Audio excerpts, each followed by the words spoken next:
Hey everyone, this is Mandeep from Visa Study Services. Today in this video, we are going to discuss how to do summarize spoken text in your PT listening. PT listening ਦੇ ਵਿੱਚ summarize spoken text ਦੀ ਕਾਫੀ value ਹੈਗੀ ਆ, ਉਹ writing ਨੂੰ as well as listening ਨੂੰ score ਦੇ ਰਿਹਾ, but students normally ਉਹ 'ਚ ਮਿਸਟੇਕ ਕਰਦੇ ਆ ਸਪੈਲਿੰਗ ਐਂਡ ਗ੍ਰਾਮਰ।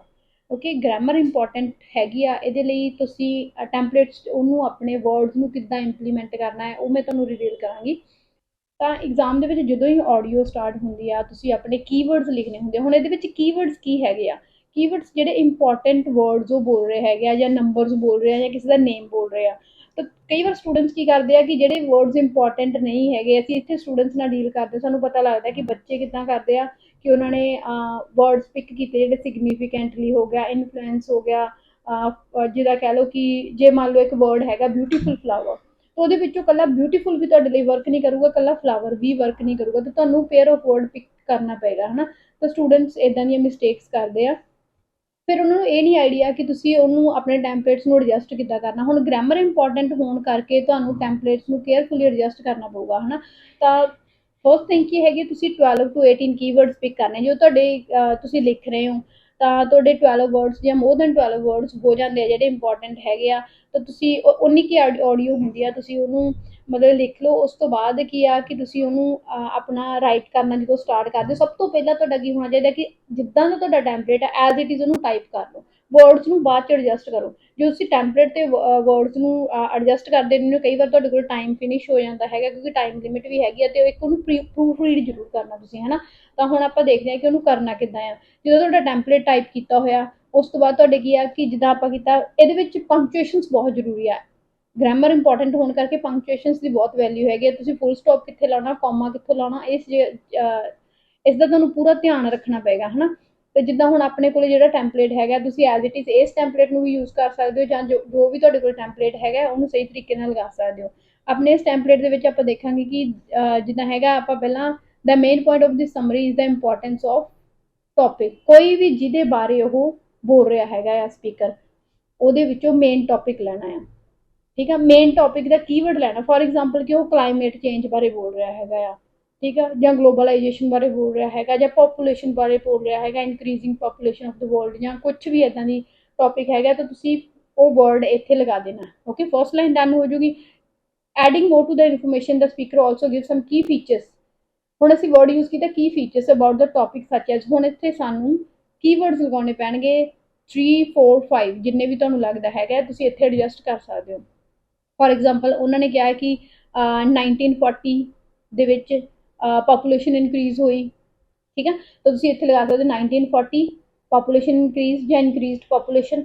ਉਸ ਤੋਂ ਬਾਅਦ ਤੁਸੀਂ ਉਹ ਬੋਲ ਰਿਹਾ ਹੈਗਾ ਆਸਟ੍ਰੇਲੀਆ, ਡੈਨਮਾਰਕ, ਜਾਂ ਕੁਛ ਵੀ ਇੱਦਾਂ ਦੇ ਵਰਡਸ ਯੂਜ਼ ਕਰ ਰਿਹਾ, ਤਾਂ ਉਹ ਤੁਸੀਂ ਇੱਥੇ ਲਗਾ ਸਕਦੇ ਹੋ। ਆਸਟ੍ਰੇਲੀਆ ਹੋ ਗਿਆ, ਡੈਨਮਾਰਕ ਹੋ ਗਿਆ, ਸਵਿਟਜ਼ਰਲੈਂਡ, ਕੋਈ ਵੀ ਹੈਗਾ। ਇੱਕ ਚੀਜ਼ ਦਾ ਹੋਰ ਧਿਆਨ ਰੱਖਣਾ ਹੈ ਕਿ ਤੁਸੀਂ ਸਪੈਲਿੰਗ, ਜਿਹੜੀ ਵਰਡ ਤੁਸੀਂ ਲਿਖਿਆ, ਫੋਰ ਐਗਜ਼ਾਮਪਲ ਤੁਸੀਂ ਕੋਈ ਕੀਵਰਡ ਲੈ ਰਿਹਾ, ਬਟ ਉਹਦੇ ਵਿੱਚ ਉਸ ਚੀਜ਼ ਦੇ ਤੁਹਾਨੂੰ ਸਪੈਲਿੰਗ ਆ ਰਿਹਾ ਕਿ ਨਹੀਂ। ਜਿਹੜੇ ਵਰਡ ਦੇ ਤੁਹਾਨੂੰ ਸਪੈਲਿੰਗ ਆਉਣਗੇ ਕਿ ਤੁਸੀਂ ਉਹੀ ਲਗਾਓਗੇ, ਉਸ ਤੋਂ ਐਕਸਟਰਾ ਕੋਈ ਵੀ ਨਹੀਂ ਲਗਾਓਗੇ, ਹੈ ਨਾ। ਸਪੈਲਿੰਗ ਮਿਸਟੇਕ ਬਿਲਕੁਲ ਵੀ ਨਹੀਂ ਕਰਨੀ। ਓਕੇ, ਇਸ ਤੋਂ ਅੱਗੇ ਕੀ ਹੈਗਾ ਕਿ ਸਟੂਡੈਂਟਸ ਕਹਿੰਦੇ ਕਿ ਅਸੀਂ ਵਰਡ ਰਿਪੀਟ ਕਰ ਸਕਦੇ ਕਿ ਨਹੀਂ ਕਰ ਸਕਦੇ। ਦੇਖੋ, ਇਹਦੇ ਵਿੱਚ ਜਿਹੜਾ ਤੁਹਾਨੂੰ ਇੱਕ ਵਾਰੀ ਕੀਵਰਡ ਲਗਾ ਲਿਆ, ਉਹਦੇ 21 ਵਾਰੀ ਸਕੋਰ ਹੋਣੇ ਆ। ਹਾਂ, ਜੇ ਤੁਸੀਂ ਗ੍ਰਾਮਰ ਨੂੰ ਮੇਨਟੇਨ ਕਰਨ ਵਾਸਤੇ ਤੁਹਾਡੇ ਕੋਲ ਕੰਟੈਂਟ ਥੋੜਾ, ਤੁਸੀਂ ਵਰਡ ਰਿਪੀਟ ਕਰਨ ਤੁਸੀਂ ਕਰ ਸਕਦੇ ਹੋ, ਬਟ ਟਰਾਈ ਕਰੋ ਕਿ 12 to 18 ਕੀਵਰਡਸ ਹੋਣ ਤੁਹਾਡੇ। ਉਹਦੇ ਨਾਲ ਤੁਹਾਡੀ ਵਰਡ ਲਿਮਿਟ ਵੀ ਕੰਪਲੀਟ ਹੋ ਜਾਂਦੀ ਆ, ਤੇ ਉਹਦੇ ਨਾਲ ਤੁਹਾਡੀ ਸਮਰੀ ਵੀ 90 ਆਊਟ ਆਫ 90 ਹੋ ਜਾਂਦੀ ਆ। ਓਕੇ, ਹੁਣ ਮੈਂ ਤੁਹਾਨੂੰ ਇੱਕ ਸਮਰੀ ਕਰਕੇ ਦਿਖਾਉਣੀ ਹੈ ਕਿ ਤੁਸੀਂ ਫਾਈਨਲ ਐਗਜ਼ਾਮ ਦੇ ਵਿੱਚ ਸਮਰੀ, ਇਹ ਜੋ ਵੀ ਤੁਹਾਡਾ ਟੈਂਪਲੇਟ ਹੈਗਾ ਉਹਦੇ ਵਿੱਚ ਆਪਣੇ ਜਿਹੜੇ ਵਰਡਸ ਆ ਉਹਨਾਂ ਨੂੰ ਕਿੱਦਾਂ ਇੰਪਲੀਮੈਂਟ ਕਰਨਾ ਹੈ। Okay, In The Origin of Species, Darwin provided abundant evidence that life on Earth has evolved over time, and he proposed natural selection as the primary mechanism for that change. He observed that individuals differ in their inherited traits, and that selection acts on such differences, leading to evolutionary change. Although Darwin realized that variation in heritable traits is a prerequisite for evolution, he did not know precisely how organisms pass heritable traits to their offspring. Just a few years after Darwin published The Origin of Species, Gregor Mendel wrote a groundbreaking paper on inheritance in pea plants. In that paper, Mendel proposed a model of inheritance in which organisms transmit discrete heritable units, now called genes, to their offspring. Although Darwin did not know about genes, Mendel's papers set a stage for understanding the genetic differences on which evolution is based. Okay ਹੁਣ ਆਪਾਂ summary ਲਿਖ ਲਈ ਹੈਗੀ ਆ ਨਾ ਹੁਣ summary ਨੂੰ ਕਿੱਦਾਂ ਤੁਸੀਂ ਕੀਵਰਡਸ ਨੂੰ ਇੰਪਲੀਮੈਂਟ ਕਰਨਾ ਹੈ ਤੇ ਆਪਣੇ ਓਕੇ ਹੁਣ ਆਪਾਂ ਜੋ ਵੀ ਸਮਰੀ ਆਪਾਂ ਸੁਣਿਆ ਉਹਦੇ ਵਿੱਚੋਂ ਮੇਨ ਇੰਪੋਰਟੈਂਟ ਕੀਵਰਡਸ ਲੈ ਲਏ ਹੈਗੇ ਆ ਉਹਨੂੰ ਕਿੱਦਾਂ ਐਡਜਸਟ ਕਰਨਾ ਤੁਸੀਂ ਦੇਖ ਸਕਦੇ ਹੋ ਹਨਾ ਟੌਪਿਕ ਦੀ ਜਗ੍ਹਾ ਤੇ ਆਪਣਾ ਜਿਹੜਾ ਵਰਡ ਆਏਗਾ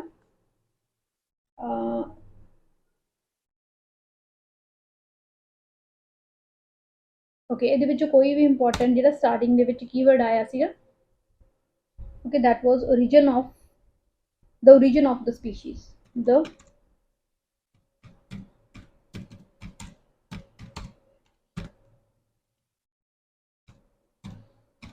okay ਇਹ ਆਪਣਾ ਕੀ ਮਤਲਬ ਮੇਨ ਜਿਹੜਾ ਟੌਪਿਕ ਹੋ ਗਿਆ adding more to the information the speaker also give some key features about the topic such as ਹੁਣ ਇੱਥੇ ਅਸੀਂ ਕੀਵਰਡ ਲਗਾਉਣੇ ਆ we can say Darwin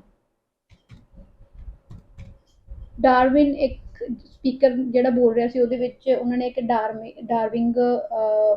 Darwin word ਲਿਆ ਸੀਗਾ that was the name of a speaker or a name of a researcher we could say okay ਤੁਸੀਂ as it is ਲਗਾ ਸਕਦੇ ਹੋ ਡੀ ਕੈਪੀਟਲ ਕਰਾਂਗੇ ਆਈਦਰ ਕੰਟਰੀ ਨੇਮ ਹੋਵੇ ਔਰ ਕਿਸੇ ਵੀ ਪਰਸਨ ਦਾ ਨੇਮ ਹੋਵੇ ਉਹਦੇ ਚ ਫਸਟ ਲੈਟਰ ਹੁੰਦਾ ਜਿਹੜਾ ਉਹ ਹਮੇਸ਼ਾ ਕੈਪੀਟਲ ਹੁੰਦਾ ਹੈ ਨਾ ਤੇ ਜੇ ਤੁਹਾਨੂੰ ਡਾਊਟ ਹੋਇਆ ਤੁਸੀਂ ਸਕਿਪ ਕਰ ਸਕਦੇ ਹੋ okay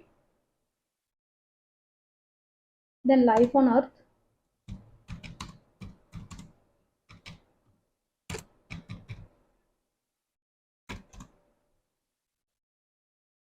primary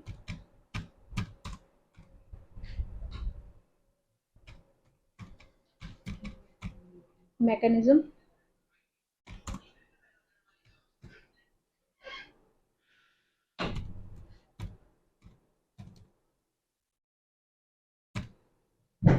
evolutionary change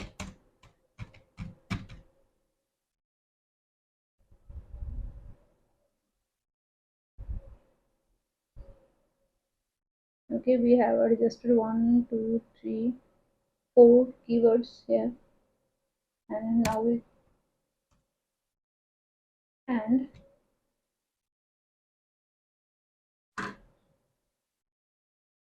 and trades okay going deeper into the topic the narrator also narrates again ਅਸੀਂ ਇੱਥੇ keywords adjust ਕਰਾਂਗੇ offspring of original species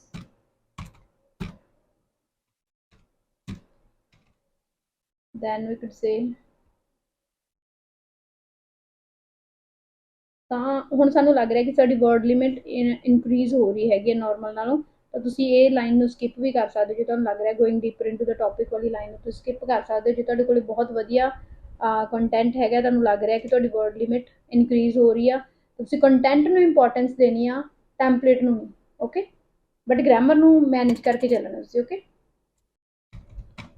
the origin of species okay ਤਾਂ ਸਾਡੀ 70 ਵਰਡ ਟੋਟਲ ਹੋ ਗਿਆ ਬਟ ਤੁਹਾਡੀ word limit 70 ਹੁੰਦੀ ਆ ਤੁਸੀਂ ਮੈਨੇਜ ਕਰਕੇ ਚੱਲਣਾ ਹੈਗਾ ਕੋਈ ਵੀ ਤੁਸੀਂ ਜਿੱਦਾਂ ਇਹ ਵਾਲੀ ਲਾਈਨ ਆ ਤੁਸੀਂ ਸਕਿਪ ਕਰ ਸਕਦੇ ਹੋ ਜੇ ਤੁਹਾਨੂੰ ਲੱਗਦਾ ਹੈਗਾ ਆ ਤੁਸੀਂ ਡਾਇਰੈਕਟ ਫਸਟ ਵਾਲੇ ਦੇ ਵਿੱਚ ਹੀ ਆਪਣੇ ਕੀਵਰਡਸ ਲਗਾ ਸਕਦੇ ਹੋ ਕੋਈ ਇੰਪੋਰਟੈਂਟ ਨਹੀਂ ਹੈਗਾ ਮੈਂ ਉਹੀ ਕਹਿ ਰਹੀ ਕਿ ਤੁਹਾਨੂੰ ਮੈਨੇਜ ਕਰਨਾ ਹੈਗਾ ਤੁਸੀਂ ਆਪਣੇ ਟੈਂਪਲੇਟ ਨੂੰ ਤੇ ਗ੍ਰਾਮਰ ਨੂੰ ਬਟ ਜ਼ਰੂਰੀ ਨਹੀਂ ਕਿ ਤੁਸੀਂ ਟੈਂਪਲੇਟ ਦਾ ਹਰੇਕ ਵਰਡ ਲਗਾਉਣਾ ਹੈਗਾ ਜਾਂ ਹਰੇਕ ਲਾਈਨ ਯੂਜ਼ ਕਰਨੀ ਆ ਤੁਸੀਂ ਜਿਹੜੀ ਇੰਪੋਰਟੈਂਸ ਹੈਗੀ ਉਹ ਕੰਟੈਂਟ ਨੂੰ ਦੇਣੀ ਆ okay For more information, you can subscribe to our YouTube channel. Thank you.